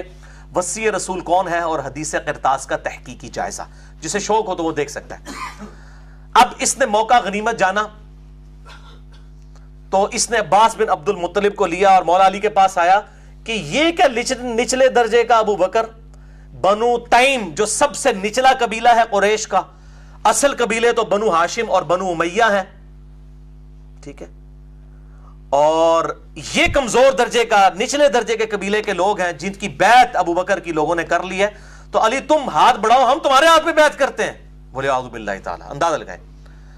تو مولا علی نے کہا تو جب مسلمان ہوا تب بھی اسلام کا دشمن, اور جب تو کافر تھا اس وقت بھی اسلام کا دشمن ہی تھا. خوب ڈانٹا. اور یہ ہمارے اہل سنت کے ہاں کئی روایتیں ہیں. تاریخ طبری ہے جو تاریخ الامم والملوک, امام طبری اہل سنت کے ایک ہیں, اہل تشیع کے, اہل سنت کے امام طبری. انہوں نے بھی یہ سارے ان کے جو ڈسکشن جو مولا علی کے ساتھ ہوئی وہ نقل کی ہے, اور آپ اردو میں ترجمہ شائع ہو چکا ہے فیصل اکیڈمی لاہور والوں کا 2004 میں, صفحہ نمبر 424, اور جلد نمبر 2 میں یہ سیم خطبہ موجود ہے جو میں نہج البلاغہ سے ورڈ بائی ورڈ مولا علی علیہ السلام نے جو جھڑکا ابو سفیان کو. یہ کہنے لگا میں پیادوں اور سواروں سے بھر دوں گا اس پورے مدینے کو, تیری حمایت کے اندر ابو بکر کو ہٹاؤ. تو مولا علی نے کہا کہ ہاں انہی پیادوں اور سواروں کے ساتھ بھرے گا نا جو تو خندق میں اور احد میں رسول اللہ کے مقابلے پر لے کے آیا تھا جن لوگوں کو, آج ابو بکر کے مقابلے پر میری حمایت کے اندر ان لوگوں کو لے کے آئے گا. اسی لیے میں کہتا ہوں یہ لوگ مطلب ادھر بھی اسلام کے ساتھ دشمنی, یہاں پہ بھی ظاہر ہے کہ کمزور درجے والے لوگ تھے. نبی علیہ السلام کی ان کو صحبت اتنی نہیں ملی, ہم ان کو صحابی مانتے ہیں رضی اللہ تعالیٰ عنہ کہتے ہیں, لیکن ان کو صحبت نہیں ملی, تو ظاہر ہے وہ کمزوریاں پھر نظر بھی آ رئی ہیں. اب یہ وہ آپ ورڈ بائی ورڈ خطبہ سنیں مولا علی نے کیا ڈانٹا ہے, اور اس میں کئی ایک ٹروتھ ایکسپوز کیے مولا علی نے. اے لوگو, فتنہ و فساد کی موجوں کو نجات کی کشتیوں سے چیر کر اپنے کو نکال لو, تفرقہ اور انتشار کی راہوں سے اپنا رخ موڑ لو. نہ انتشار پیدا کرو, جب بیعت ہو گئی ہے ٹھیک ہے. اللہ اکبر. فخر و مباحات کے تاج اتار ڈالو. وہ اتنا فخر کرتا تھا جی, بنو تیم, ایک بنو تمیم ہے ایک بنو تیم ہے جس میں سے سیدنا ابو بکر تھے. وہ کہتے ہیں یہ بنو عدی بھی بالکل نچلے درجے کا تھا جس سے حضرت عمر بنے ہیں. یہ قبائلی سسٹم میں اس وقت 2 ہی تھے, ایک بنو امیہ اور دوسرے بنو ہاشم. ایک کے پاس جو ہے حکومت تھی اسلام سے پہلے, دوسروں کے پاس جو ہے وہ بنو ہاشم کے پاس جو ہے وہ خانہ کعبہ کی تولیت تھی. جس طرح آج بھی سعودیہ کے اندر آل سعود ہیں, ان کے پاس حکومت ہے, اور آل شیخ جو ہے انہوں نے مسلح سنبھالے ہوئے. یہی معاملہ اس وقت بھی تھا. تو اب وہ کہہ رہے ہیں کہ جی یہ کمزور درجے کے قبیلوں کے لوگ, ان کو آپ خلیفہ چن رہے ہیں. آپ دیکھیں کیا کہہ رہے ہیں, فخر و مباحات کے تاج اتار ڈالو, صحیح طریقہ عمل اختیار کرنے میں کامیاب وہ ہے جو اٹھے تو پر اور بال کے ساتھ اٹھے اور نہیں تو اقتدار کی کرسی دوسروں کے لیے چھوڑ دے. وہ کہہ رہے ہیں جب لوگوں نے اتفاق کر لیا ابو بکر کے اوپر, پھر اس معاملے میں اس کو معاملے کو بگاڑنے کی ضرورت نہیں ہے, بلکہ اقتدار کی کرسی ان کے لیے چھوڑ دی جائے. ظاہر نبی صلی اللہ علیہ وسلم بادشاہ نہیں تھے, اللہ کے خلیفہ تھے دنیا پہ. آپ یہ ملوکیت کر ہی نہیں سکتے تھے کہ مولا علی کو اپنے بعد خلافت دے کر جاتے. اگرچہ مولا علی حقدار بھی تھے, کسی بھی درجے میں کسی صحابی سے کم نہیں تھے, بلکہ بڑھ کر ہی تھے, لیکن آپ صلی اللہ علیہ وآلہ وسلم یہ ملوکیت نہیں کر سکتے تھے, اور سیدنا علی کو بھی یہ پتا تھا. مسئلہ نمبر 55B, وصی رسول کون ہے صلی اللہ علیہ وآلہ وسلم اور حدیث قرطاس کا تحقیقی جائزہ, اس میں میں نے ڈیٹیل سے ہی بات کی ہے. اب یہاں پر دیکھیں, وہ کہتے ہیں اور اس طرح خلق خدا کو بد امنی سے راحت میں رکھو. اس وقت طلب خلافت کے لیے کھڑا ہونا ایک گدلا پانی اور ایسا لقمہ ہے جو کھانے والے کے گلے میں پھنس کر رہے گا. پھلوں کو ان کے پکنے سے پہلے چننے والا ایسا ہی ہے جیسے دوسروں کی زمین میں کاشت کرنے والا. وہ کہتے ہیں جب پھل کچا ہو تو اس کو تو نہیں اتارنا چاہیے, یعنی میں بھی پھل ہوں, میرا پکنے کا وقت آئے گا جب جمل, صفین اور نہروان لڑنی ہوگی. وہ میرے نبی نے میری ڈیوٹی لگائی ہے, وہ ظاہر ہے چوتھے خلیفہ نہیں لڑنی تھی آ کے, تو کچے پھل کو مت توڑو. اب وہ ان کو یہ باتیں پتا تھی, وہ آگے بات یہ کریں گے بھی. اگر بولتا ہوں تو لوگ کہتے ہیں یہ دنیاوی سلطنت میں اٹھ کھڑے ہوئے ہیں, اور اگر میں چپ رہتا ہوں تو لوگ کہتے ہیں موت کے ڈر سے چپ کر گیا. افسوس اب اس بات پر کہ جب میں ہر طرح کے نشیب و فراز دیکھ چکا ہوں. وہ کہتے ہیں میں نے تو ہر جگہ اسلام کے لیے قربانیاں دی, میں تقیہ کس طرح کر سکتا ہوں, میں اللہ کا شیر ہوں. یہ کہتے ہیں خالد ابن ولید نے وہ جکڑ کے رسیوں میں, جھوٹی روایت, وہ 1 کروڑ خالد ابن ولید مولا علی کا مقابلہ نہیں کر سکتے. وہ کہتے ہیں میں نے تو اسلام کے بڑے یہ ادوار دیکھے ہیں, جب کوئی بھی آگے نہیں جاتا تھا, خیبر کے اندر, خندق کے اندر ابن عبد الود آ گیا, خیبر میں مرحب آ گیا, تو میں نے تو یہ سارے معاملات خود دیکھے ہوئے ہیں, میں موت سے نہیں ڈرنے والا. صحیح مسلم میں آتا نا, میرا نام میری ماں نے حیدر رکھا ہے, شیر ہوں میں. وہ کہتے ہیں میں تو سارے نشیب و فراز دیکھ چکا ہوں. اللہ کی قسم ابو طالب کا بیٹا موت سے اتنا مانوس ہے کہ بچہ اپنی ماں کی چھاتی سے اتنا مانوس نہیں ہوتا. ماں کی چھاتی سے جو دودھ کے لیے جتنا بچہ تڑپتا ہے, اتنا میں موت کا مشتاق ہوں. ظاہر ہے جی, جن کے لیے آخرت کی زندگی سب کچھ ہو تو دنیا لائبلٹی ہے, آخرت تو ایسٹ ہے ان کے لیے. البتہ ایک علم پوشیدہ ہے میرے سینوں کی تہوں میں لپٹا ہوا, اگر اسے ظاہر کر دوں تو تم اسی طرح پیچو تاب کھانے لگو جس طرح گہرے کنویں میں رسیاں لرزتی اور تھر تھراتی ہیں. یعنی میرے پاس ایک علم ہے, وہ علم کیا ہے کہ کچے پھل کو نہیں توڑنا, میرے پکنے کی باری ابھی نہیں آئی ہے, وہ آئے گی جب جمل, صفین اور نہروان لڑنی ہوگی. اور وہ سینے میں چھپا ہوا علم کیا نبی صلی اللہ علیہ وسلم نے دیا. یہ میں نے 72 احادیث والے پمفلٹ میں اس کو واقعہ کربلا کا حقیقی پس منظر 72 صحیح الاسناد احادیث کی روشنی میں اس کے اندر اس کو بریف کیا ہے. حدیث میں بتا دیتا ہوں, سنن نسائی الکبریٰ میں انٹرنیشنل نمبر کے مطابق 8457 ہے, مسند احمد میں 11790 ہے. نبی علیہ السلام اپنی ایک زوجہ کے گھر سے باہر نکلے, آپ کا جوتا ٹوٹ گیا, آپ نے جوتا گھانٹنے کے لیے مولا علی کو دیا, وہ جوتا گھانٹنا شروع ہو گئے. آپ صلی اللہ علیہ وسلم تھوڑے آگے جا کر کھڑے ہو گئے. آپ صلی اللہ علیہ وآلہ وسلم نے فرمایا علی کا انتظار کرتے ہیں. پھر آپ نے فرمایا کہ اللہ تعالیٰ نے مجھے نبی بنا کر مبعوث کیا, تو ایز اے لاسٹ ریزارٹ مجھے کافروں کے خلاف تلوار اٹھانی پڑی قرآن حکیم کی خاطر, اس کو منوانے کی خاطر, ایز اے لاسٹ ریزارٹ. لیکن تم میں ایک خوش نصیب ایسا بھی ہے کہ جسے اسی طریقے سے جس طریقے سے میں نے قرآن حکیم کی تعبیر کی خاطر تلوار اٹھائی, وہ قرآن کی تعویل کی خاطر مسلمانوں کے خلاف تلوار اٹھائے گا. سیدنا ابو بکر نے کہا یا رسول اللہ, انا یا رسول اللہ, کیا میں ہوں؟ فرمایا لا, حالانکہ آپ لا کے الفاظ نہیں استعمال کرتے تھے. سیدنا عمر نے کہا یا رسول اللہ وہ خوش نصیب میں ہوں؟ فرمایا نہیں, بلکہ وہ خوش نصیب وہ ہے جو میری جوتیاں گانٹ رہا ہے. صحابہ دوڑے مولا علی کی طرف اور کہا کہ آپ کو مبارک ہو, آپ کے لیے اتنی بڑی خوشخبری ہے کہ آن دا بہاف آف پروفٹ آپ مسلمانوں کے خلاف تلوار اٹھائیں گے جس طرح کے نبی صلی اللہ علیہ وسلم نے کافروں کے خلاف. تو مولا علی مسکرا پڑے. صحابہ کہتے ہیں ہم سمجھ گئے کہ مولا علی کو اس بات کا پتہ ہے, حضور نے بتایا ہوا ہے ان کو پہلے ہی کہ آن دا بہاف آف پرافٹ انہوں نے جنگ جمل, صفین اور نہروان لڑنی ہے. کسی سعودی عرب کے تنخواہ دار مولوی کے سرٹیفکیٹ کی ضرورت نہیں ہے, نہ کسی ایران کے تنخواہ دار مولوی کے سرٹیفکیٹ کی ضرورت ہے. الحمدللہ بخاری اور مسلم میں درجنوں احادیث میں نے اس ریسرچ پیپر میں لکھی ہیں جنگ جمل, نہروان اور صفین کے اوپر مولا علی کے لیے گارنٹی حق پہ ہونے کی نبی صلی اللہ علیہ وآلہ وسلم نے دی ہے. الحمدللہ. تو آپ یہ دیکھ لیں, یہ سیم خطبہ یہاں پہ بھی موجود ہے نہج البلاغہ میں. اچھا, اب ہمارے سنی بھائی سوچ رہے ہوں گے, تو میں ان کو بھی تھوڑی سی پھکی دے دوں, پھر یہ جب لیکچر ہوگا نا تو کہیں گے تکو نا جی سب کچھ لکھا ہے شیعہ دی کتاب میں, شیعہ کیوں نہیں مندے؟ تو تسی مندے ہو اپنی کتاباں نو؟ مجھے بتائیں بخاری اور مسلم میں نماز کا طریقہ رفع الیدین کے ساتھ لکھا ہوا ہے. اہل تشیع رفع الیدین کرتے ہیں رکوع میں جاتے وقت اور رکوع سے اٹھتے وقت, اور اہل سنت میں صرف 2-3% لوگ ہی ہیں اہل حدیث جو وہ کرتے ہیں. باقی 95% سے زیادہ سنی تو رفع الیدین کوئی نہیں کرتے. تو میں اب سنیوں سے پوچھتا ہوں, آپ بخاری اور مسلم کو مانتے ہیں؟ جو آپ یہ ڈیمانڈ کر رہے ہیں کہ شیعہ نہج البلاغہ کو مانے, پہلے اپنی منجی طرح بھی ڈنڈا پھیرو نا. اور جو بیچارے اہل حدیث اس پہ عمل کر رہے ہیں, کبھی ان کو کہتے ہیں مکھیاں مارتے ہیں, کبھی کسی طریقے سے سنت کا مذاق اڑاتے ہیں, اور جی منسوخ ہو چکا ہے. سعودی عالم تو نہیں حال تک پتہ لگا کہ منسوخ ہے, تو انو چوتھے محلے پتہ لگ گیا منسوخ ہو گیا.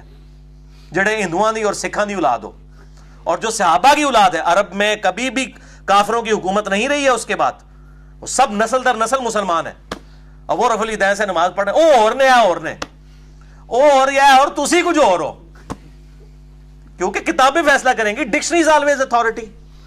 تو اگر شیعہ نہج البلاغہ کو نہیں مان رہے تو سنی بھی 95% سے زیادہ بخاری مسلم کو کوئی نہیں مان رہے. ویسے کہیں گے قرآن کے بعد سب سے افضل بخاری اور مسلم, جب ماننے کی باری آئے گی تو پھر چہرے لٹکنا شروع ہو جاتے ہیں. اتنے بڑے بڑے بزرگ, تو ان کو بھی اس طرح ہی ذاکرین نے پٹی پڑھا دی ہے کہ یہ تو کتابوں میں لکھا ہوا ہے نا, تو اب یہ ترجمہ بھی میں نے ان کا ہی پڑھ رہا ہوں, تاکہ کوئی پھر یہ کہتے ہیں جی خود ترجمے کرتے ہیں, تو ہم خود کر ہی نہیں رہے ہیں جی, ان کو عربی نہیں آتی, اللہ فضل ہے تو مولویوں زیادہ عربی آمدی ہے الحمدللہ. اور پھر ہم تو اپنا ترجمہ تو پیش ہی نہیں کر رہے, یہ جن کا ترجمہ پیش کر رہے ہیں آپ کے مولویوں کے بڑے بزرگ ہیں, وہ ان کو بھی نہیں عربی آتی جنہوں نے ترجمہ کیا ہے. تو پھر تو اپنی خیر بناؤ, دنیا عربی کسی نے نہیں آمدی. تو یہ الحمدللہ میں نے اس حوالے سے بھی کلیریفیکیشن آپ کو دے دی. تو میرا تو موقف یہی ہے اس کے فرقہ واریت کے حوالے سے, یہ لعنت جو ہے, ان الذین فرقوا دینہم وکانوا شیعا لست منہم فی شیء, سورہ الانعام آیت نمبر 159, جنہوں نے دین میں فرقے بنائے اور اپنے آپ کو گروہوں میں بانٹ لیا ہے, نبی صلی اللہ علیہ وسلم آپ کا ان سے کوئی تعلق ہی نہیں ہے. تو انما امرہم الی اللہ, ان کا معاملہ اللہ کے سپرد ہے. اللہ تعالیٰ قیامت الدین ان کو بتائے گا ان کے ساتھ کہ انہوں نے یہ فرقہ واریت کی لعنت جو امت میں ان ذاکرین نے اور مولویوں نے عام کی ہے, اور وہ اپنی اپنی مرضی کی چیزیں لے کے پھر رہے ہیں. اور وہ یہود و نصارہ کے اندر بھی یہی خرابی تھی جو سورۃ المومنون کی آیت نمبر 53 میں آئی, فتقطعوا امرہم بینہم زبرا, نبیوں کے جانے کے بعد انہوں نے اللہ تعالیٰ کے احکامات کو بدل دیا, پارا پارا کر دیا. کل حزب بما لدیہم فرحون, ہر گروہ اس میں خوش ہے جو اس کے پاس ہے. سنی کہتے ہیں ہمارے پاس صحابہ کی محبت ہے, شیعہ کہتے ہیں ہمارے پاس اہل بیت کی محبت ہے, ہمیں کسی اور چیز کی ضرورت نہیں ہے. اور اس طریقے سے انہوں نے اپنے آپ کو فرقہ واریت میں بانٹ لیا. تو اللہ تعالیٰ فرماتا ہے فذرہم فی غمرتہم حتی حین, اے نبی ان کو اپنی مدہوشی میں رہنے دے حتیٰ کہ ان کے موت کا وقت آ جائے, تو اللہ تعالیٰ ان کو پھر بتا دے گا. یہ ہے تو تعویل خاص کے اعتبار سے یہود و نصارہ کے بارے میں ہے, لیکن بخاری اور مسلم کی متفق علیہ حدیث ہے, میری امت میں وہی خرابیاں پیدا ہوں گی جو یہود و نصارہ کے اندر پیدا ہوئیں.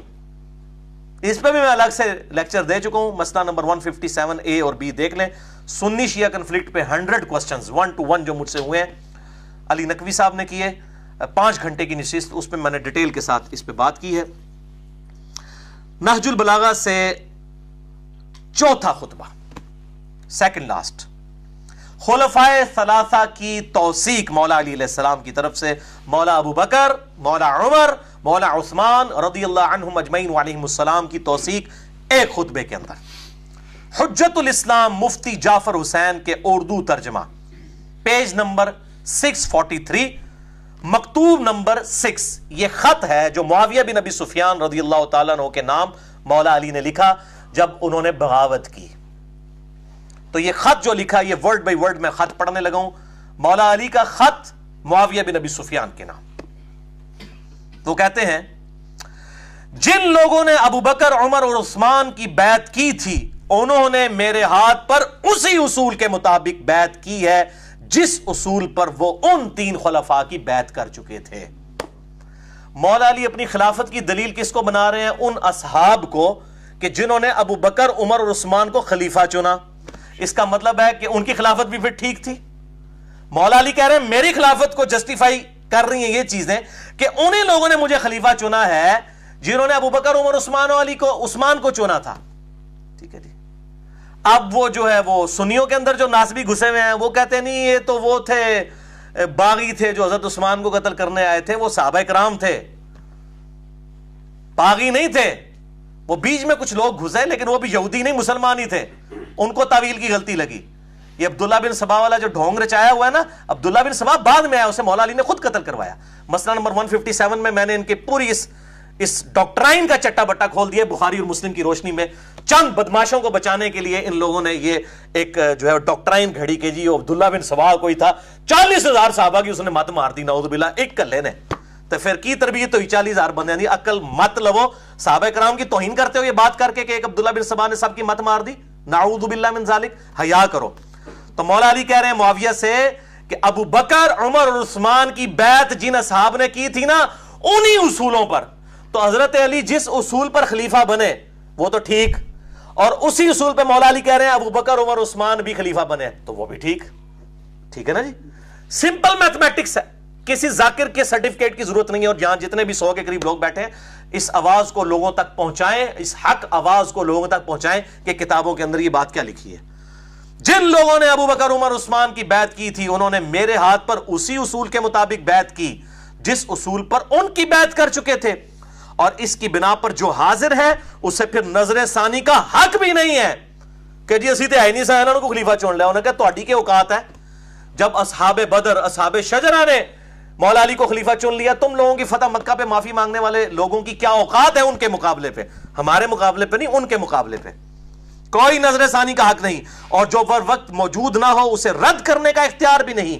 اور شورا کا حق صرف مہاجرین اور انصار کو ہے. وہ اگر کسی پر ایکا کر لیں اور اسے خلیفہ سمجھ لیں تو اس میں اللہ کی رضا اور خوشنودی سمجھی جائے گی.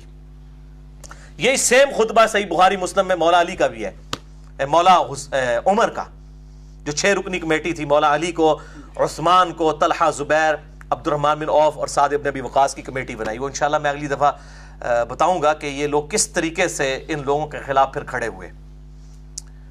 تو کہتے ہیں کہ اللہ کی رضا بھی اس میں ہے. اب جو کوئی اس کی شخصیت پر اعتراض یا نیا نظریہ اختیار کرتا ہوا الگ ہو جائے، یعنی وہ شخصیت جس کو اصحاب رسول نے چنا ہے صلی اللہ علیہ وآلہ وسلم، وہ اس سے الگ ہو جائے تو اسے وہ سب اسی طرف واپس لائیں گے بائی فورس جدھر سے وہ منحرف ہوا ہے.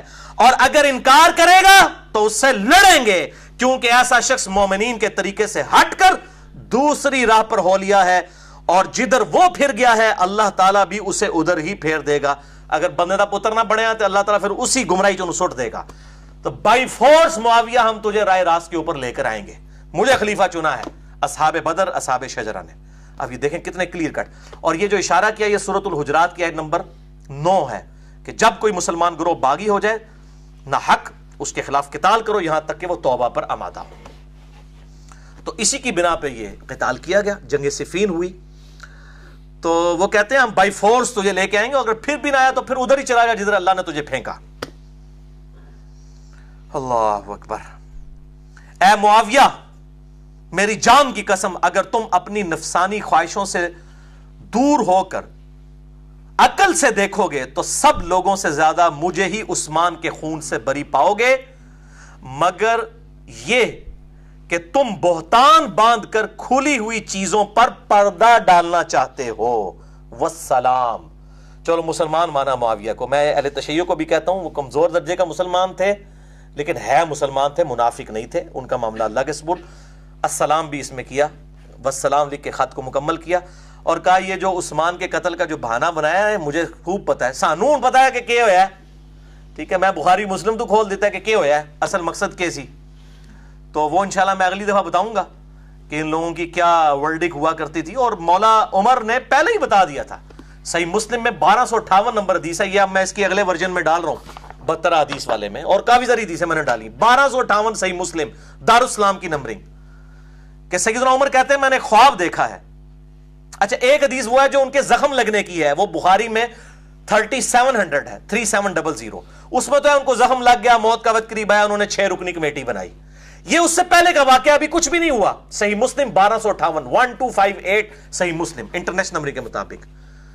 سیدنا عمر نے خطبہ دیا اور اس میں رسول اللہ کا ذکر کیا صلی اللہ علیہ وسلم، ابو بکر کا ذکر کیا اور کہا کہ دیکھو میں نے آج رات ایک خواب دیکھا ہے کہ ایک مرغے نے مجھے 3 دفعہ ٹھونگ ماری ہے، اور میں اس کی تعبیر کرتا ہوں کہ شاید میری موت کا وقت قریب آ رہا ہے، مجھے قتل کر دیا جائے گا. بخاری میں تو ہے زخم بھی لگ چکا تھا یہاں پہ.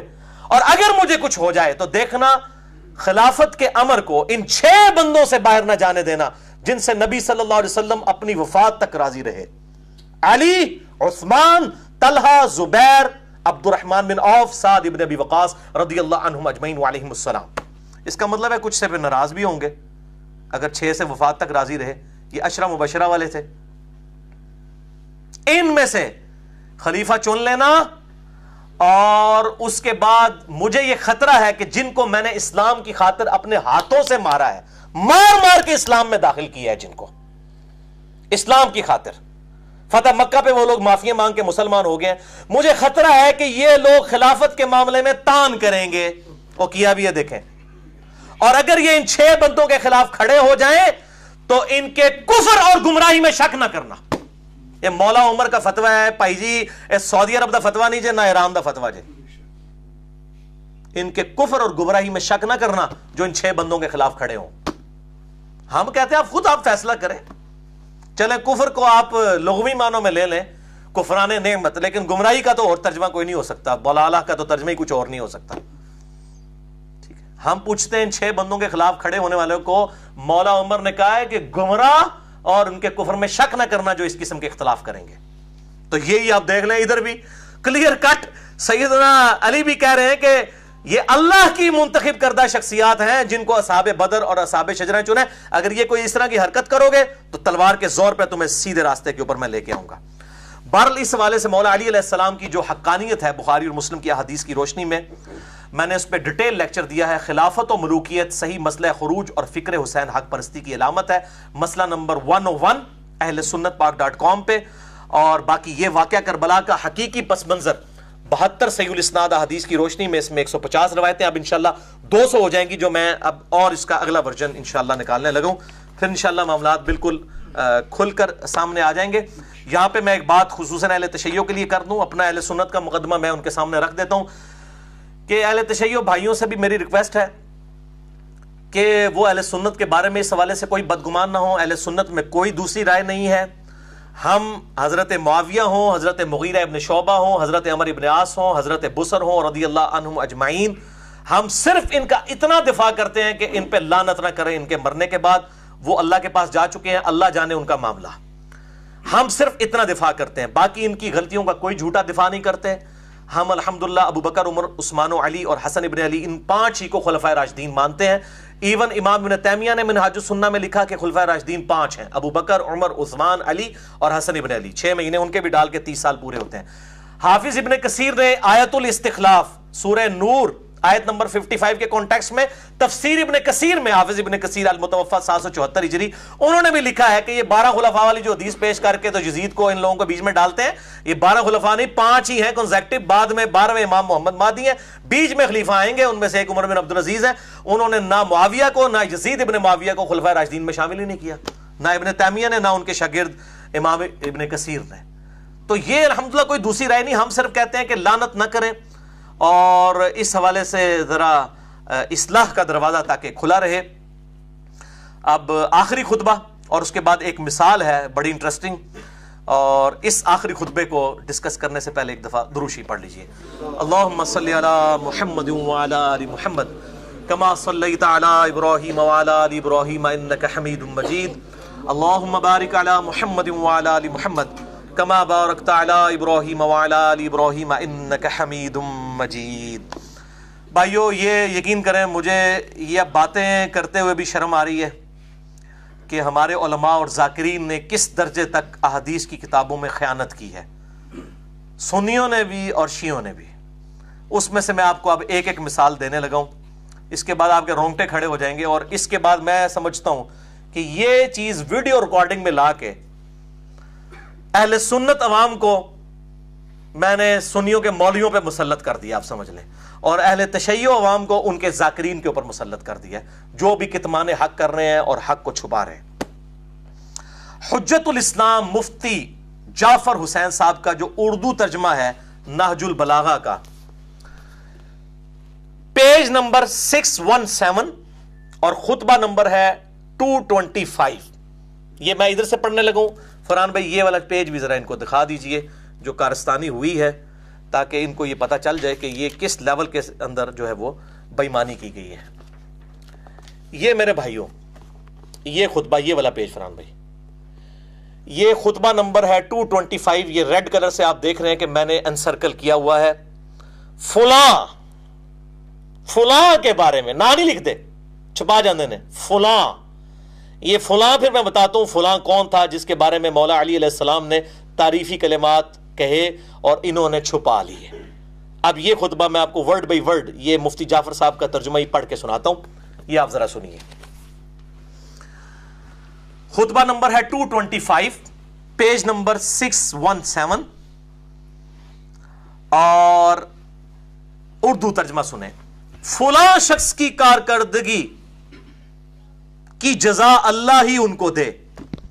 اب یہ فلاں کون ہے کوئی نہیں بتایا، کیونکہ وہ کوئی ایسی شخصیت تھی جس سے شاید اس کتاب کے لکھنے والا یا اس کا کاتب کو چڑ کھاتا تھا۔ یہی بے ایمانی میں آپ کو ابو داؤد سے بھی دکھاؤں گا۔ ابو داؤد میں تو بے شمار کسی قسم کی فلاں والی بے ایمانیاں ہوئی ہوئی ہیں۔ ہم ان اماموں کو نہیں کہتے، ہو سکتا ہے کاتبین نے کی ہو یا بعد بھی کوئی مولوی وڑ گیا ہوئے وچ، مولوی وڑ جائے تو کٹ کوئی نہیں سکتا سوائے میرے، کیونکہ میں نے جو وڑ کے نکلے ہیں، دائیاں کو ٹھڈ نہیں چھپے ہوتے، ٹھیک ہے نا، دائیاں کو ٹھڈ نہیں چھپے ہوتے۔ جو دائی ہوتی ہے نا اس سے پیٹ تو نہیں چھپا ہوتا، اس کو تو پتا ہوتا ہے کہ یہ پریگنینسی کا کون سا مہینہ چل رہا ہے۔ تو یہ اب آپ دیکھیں، فلاں شخص کی کارکردگیوں کی جزا اللہ ان کو دے، انہوں نے ٹیڑے پن کو سیدھا کیا، مرض کا چارہ کیا، فتنہ و فساد کو پیچھے چھوڑ گیا اور سنت کو قائم کیا، صاف ستھرے دامن اور کم عیبوں کے ساتھ دنیا سے رخصت ہو گیا۔ یعنی اپنی اگزامپل کوئی نہیں چھوڑی انہوں نے، اس طرح سسٹم کو انہوں نے اسٹیبلش کیا۔ اللہ اکبر۔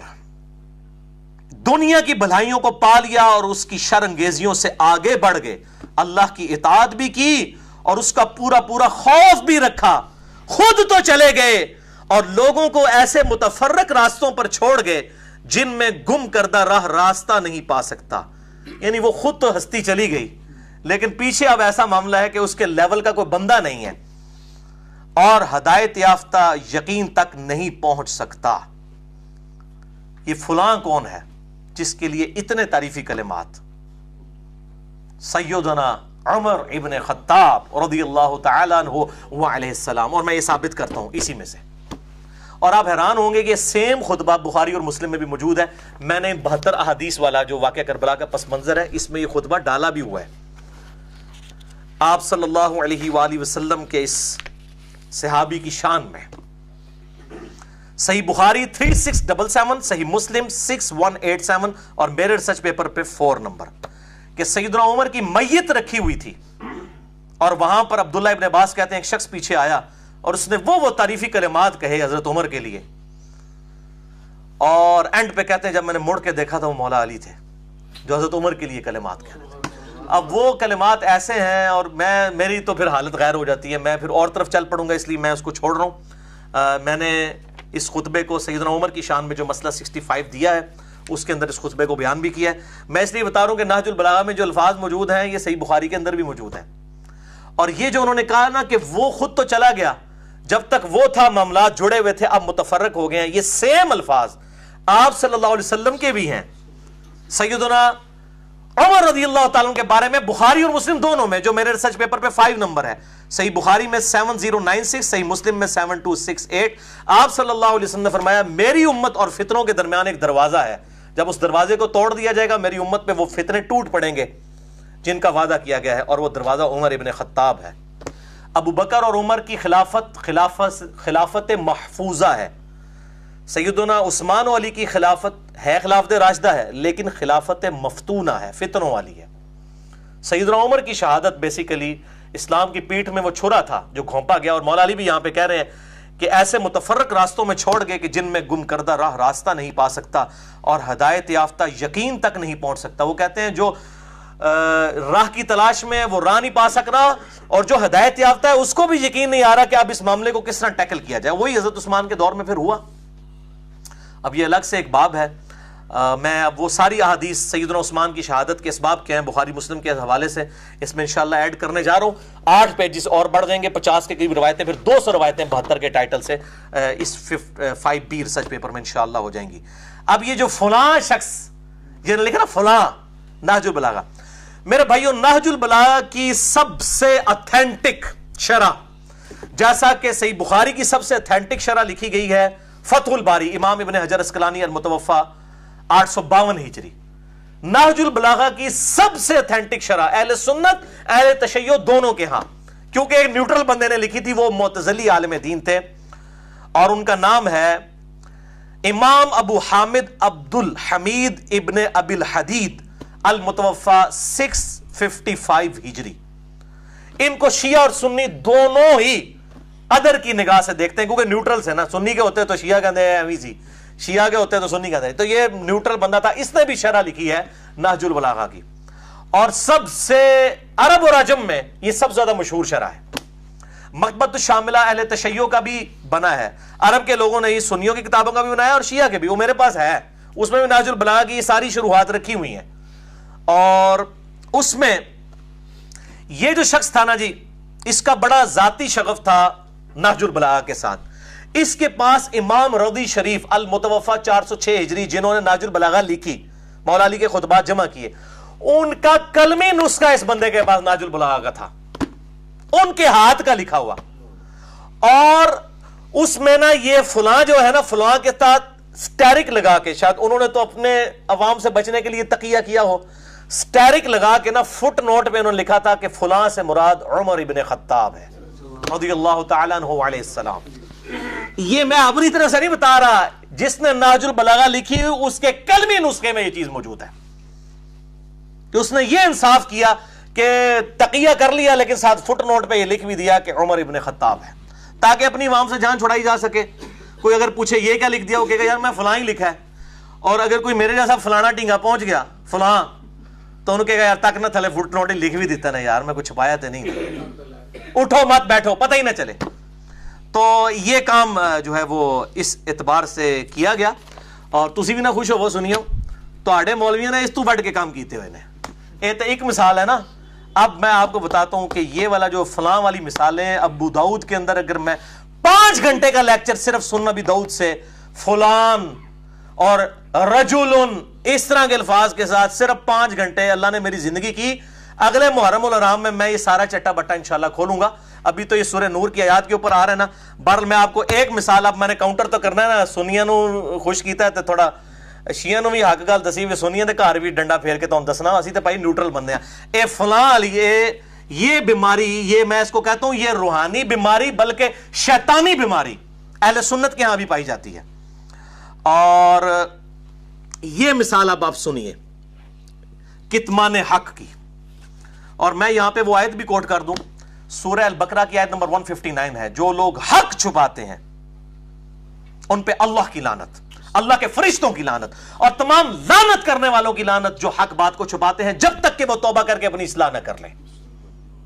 اور یہ میں نے پہلے نمبر کے اوپر یہ آیت ڈالی ہے اس واقعہ کربلا والے ریسرچ پیپر کے اوپر 5B, واقعہ کربلا کا حقیقی پس منظر 72 صحیح الاستعادہ حدیث کی روشنی میں. اس میں نے یہ پہلے نمبر پہ آیت ڈالی ہے, اور آگے حدیث بھی ہے جامعہ ترمذی میں 2649, سنن ابی داؤد 3658, سنن ابن ماجہ 261, اور مشکات میں بھی 223 ہے کہ جس سے حق کی بات پوچھی گئی, کوئی بات علم کی بات پوچھی گئی کسی سے, علم کی بات, اور اسے معلوم تھی اور اس نے حق چھپا لیا, قیامت والا دن اس کے منہ میں آگ کی لگام ڈالی جائے گی, وَلِعَوْذُ بِاللَّهِ تَعَالَى. تو لعنت اللہ نے فرمائی, اور نبی صلی اللہ علیہ وسلم نے کہا آگ کی لگامیں ان مولویوں کو جب ڈلی ہوں گی نا, پھر ان کو پتا چلے گا کہ علی صحیح پیٹتا سی ساڑی جان نو.